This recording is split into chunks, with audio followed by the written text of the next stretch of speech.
Buenas tardes, mi nombre es Henry Arevalo Aldana, pertenezco a la Universidad Nacional Abierta a Distancia UNAD. Voy a presentar el trabajo a la tutora Edith Burgos, pertenezco al grupo 25, asisto al CAL Sagún, entonces voy a dar continuidad con la actividad. Como primera medida voy a hacer la presentación personal. Mi nombre es Henry Arevalo Aldana, tengo 28 años de edad, resido en el municipio de Valencia, actualmente curso 10º grado de Administración de Empresas. Soy productor y comercializador de papaya y de productos agrícolas como el plátano, papaya, maíz, entre otros, que son muy originarios de la región donde vivo. Bueno, a continuación presento la actividad perteneciente al curso de la legislación laboral. Como primera medida o segunda medida voy a hacer el diagnóstico del trabajo colaborativo número 1. Dice que el trabajo colaborativo número 1 del curso académico de legislación laboral fue una actividad que, mediante la aplicación de estudios de caso y métodos de aprendizaje como la selección de liquidación de nóminas, entre otros temas, pues que se dieron a través de empresas ficticias, pues estuvieron muy bien plantadas por parte de las directrices del curso académico.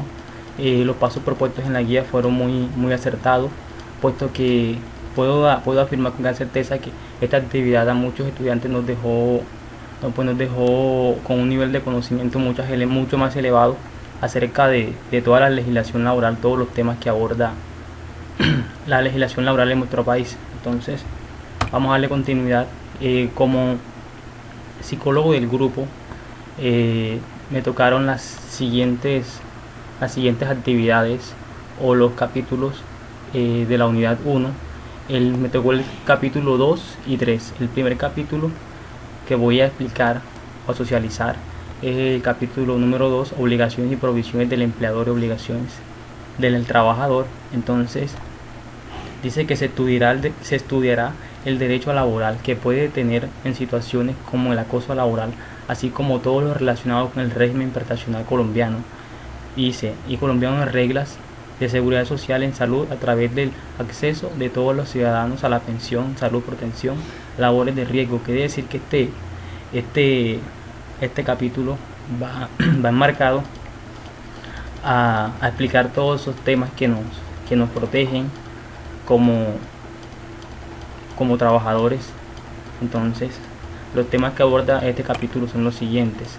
Están las obligaciones del empleador, que son las siguientes, que es de dar al trabajador los instrumentos adecuados y de las materias primas necesarias para la realización de sus actividades, prestar a los trabajadores locales apropiados elementos adecuados de protección contra accidentes y enfermedades profesionales, prestar inmediatamente los primeros auxilios en caso de accidentes y enfermedades, pagar la remuneración pactada en las condiciones y periodos y lugares convenidos.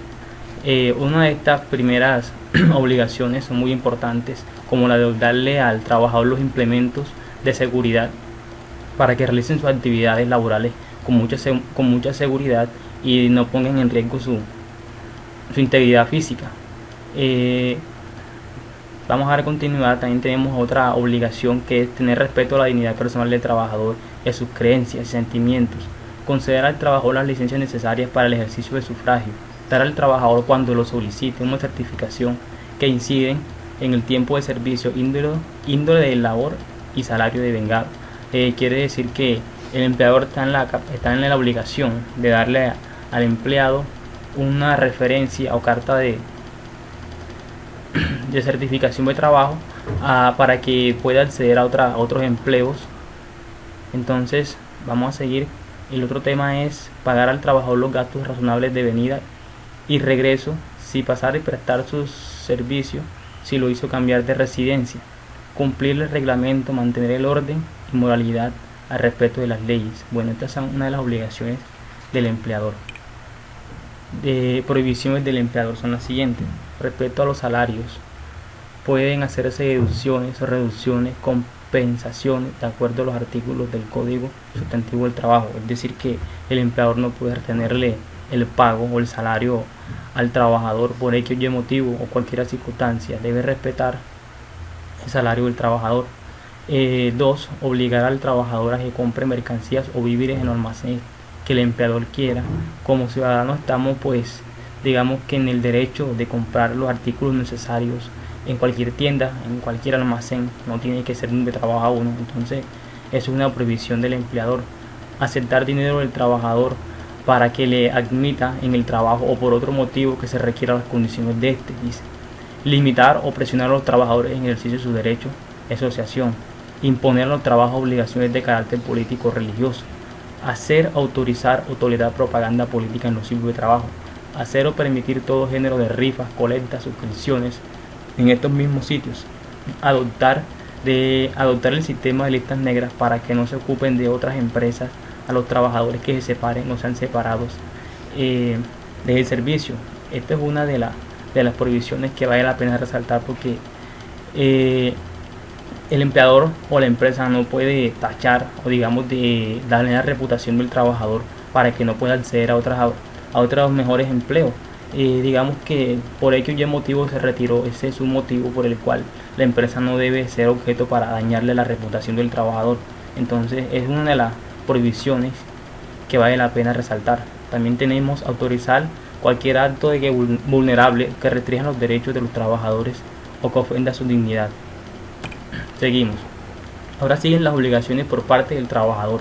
Dice que es acatar y cumplir las órdenes e instrucciones de modo particular que impartan el empleador o los representantes, no comunicar a terceros, salvo la autorización de la empresa, informaciones que tengan sobre su trabajo, especialmente que sea naturalmente reservada de la empresa. Como por ejemplo, yo desempeño el cargo de administrador y no puedo compartir información privada de la empresa con otras personas ajenas. Dice, ajenas a los, digamos que al jefe de la empresa. Solamente debo rendirle cuentas a él, no debo manejar ningún documento por fuera de la empresa o de mi cargo laboral. Conservar y sustituir un buen estado a los instrumentos y útiles que le hayan sido solicitados y las materias primas sobrantes. Guardar rigurosamente la moral en relación a sus superiores y compañeros. Decir al empleador las observaciones que estime conducentes, evitarle daños y perjuicios. Prestar la colaboración en casos de siniestro o riesgo inminente que afecten o amenacen a las personas o cosas de la empresa en el establecimiento. Observar con suma diligencia el cuidado y las instrucciones y órdenes preventivas de accidentes y enfermedades profesionales. Es decir, que debemos seguir todas las reglas establecidas dentro de los parámetros de seguridad. Por ejemplo, trabajo en una empresa, digamos que de químicos. Mi deber como empleado es protegerme, colocando mi tapabocas, todos los implementos que tienen que ver con la protección. Entonces debemos respetar todas esas reglas y todas esas obligaciones para cumplir con nuestras obligaciones. Prohibiciones del trabajador. Una de las prohibiciones, una de las tantas que hay, vamos a marcar las siguientes: sustraer de la fábrica o taller o establecimiento los útiles de trabajo o las materias primas o productos elaborados sin permiso del empleador. También conservar armas de cualquier clase en el sitio de trabajo, a excepción de con autorización legal que puedan llegar los celadores, por ejemplo. Solamente se deben tener armas de acuerdo al trabajo que hagas o realices. No puede tener armas en situación de trabajo.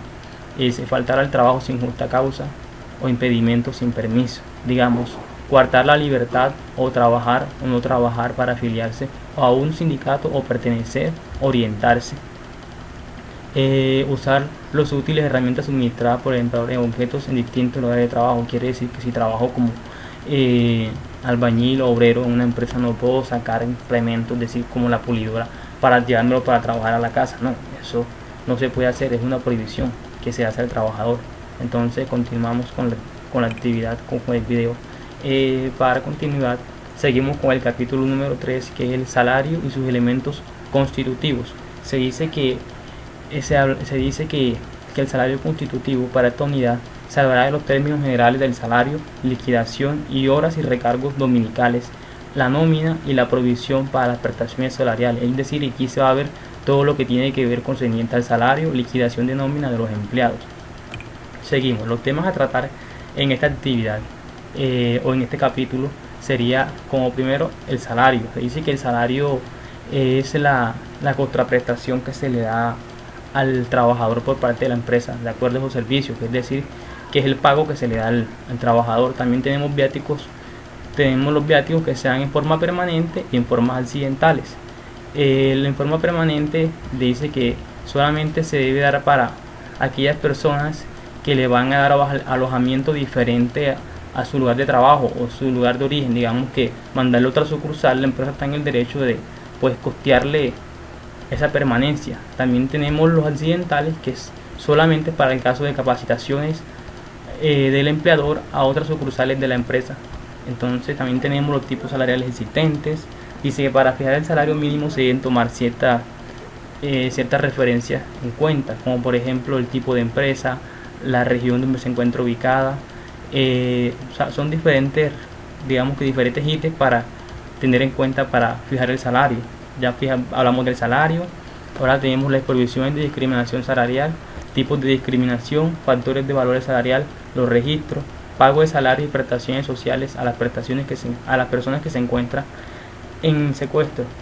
Bueno, este es un tema muy importante porque no tenía conocimiento de que las personas que se encuentran, digamos, vinculadas a una empresa y por X y motivo fueron, digamos, que secuestradas, la empresa tendrá la obligación de seguir pagándole sus obligaciones, todas sus prestaciones salariales, dice, a la familia o a la persona autorizada de recibir el pago durante el tiempo que esté en secuestro. Es decir, si el contrato decía que era un año y si ese año pasó y sigue secuestrado, ya la empresa dejará de seguir cancelando esas prestaciones, y si por tiempo indefinido hasta que la persona salga o hasta que se declare la muerte. En esos casos la empresa deberá seguir pagando las prestaciones salariales al empleado. Tenemos pago de incapacidad por prestaciones. Algunas pagos de prestaciones son las económicas, pagos que son salarios, ya hablamos de los viáticos, el auxilio de transporte, los pagos que no son salarios, criterios orientados en caso de deuda o de duda, modalidades de remuneración, que tenemos el salario en especie. Dice que el salario en especie no debe exceder más del 50% al salario mínimo legal vigente que está efectuando la persona que trabaja, y la suma del salario más el auxilio de transporte no debe ser mayor al 30%. Esto se debe tener en cuenta para hacer el pago de prestaciones en especie o la remuneración. Tenemos los pactos salariales, pacto por unidad de tiempo o por unidad de obra. Quiere decir que si la persona trabajó por hora, por semana, entonces de acuerdo a lo trabajado, a eso se le va a cancelar el salario integral. También tenemos las vacaciones, que dicen que es el tiempo de descanso que se da a la persona por el tiempo que estuvo laborando. Solamente digamos que las vacaciones se la dieron cada 5 años o cada 3 años, entonces esas vacaciones siempre van a ser remuneradas. Entonces estos son uno de los temas que hacen parte del capítulo 3. Hay otros temas que no voy a abarcar porque no me da tiempo, entonces hay temas que vale la pena resaltar. También tenemos las conclusiones. Bueno, dentro de las conclusiones puedo decir que las leyes laborales son indispensables en el mercado, en la bolsa de empleo, ya que son herramientas que garantizan el buen trato laboral y el cumplimiento de todas las prestaciones laborales y el cumplimiento de todas las prestaciones salariales por parte del empleador y su número de empleados. Quiere decir que si nosotros no conocemos nuestros derechos como ciudadanos, como personas que laboran, pues se nos van a vulnerar muchos derechos. Entonces debemos conocer a fondo, o pues no tan a fondo, pero sí debemos conocer las leyes, los decretos, las normas que nos protegen. ¿Para qué? Para defendernos. Entonces también tengo otra conclusión, que es la legislación laboral abarca todos los temas laborales sobre los derechos y obligaciones tanto de los empleadores y de los empleados, como ya lo expliqué en las anteriores diapositivas. Entonces tengo la última conclusión, que es: con la realización de esta actividad fortalecí mi aprendizaje frente a los temas que abarca la legislación laboral. Quiere decir que haciendo como un análisis desde el inicio del curso al final, he aprendido mucho de la legislación laboral. Quiere decir que al momento de salir a competir en ese mercado laboral voy a estar mucho más preparado para enfrentar todos los retos que se me afronten. Entonces también tengo las referencias bibliográficas, que es el marco que utilicé para el trabajo. Entonces espero que haya sido agradable este video. Entonces muchas gracias por la atención prestada.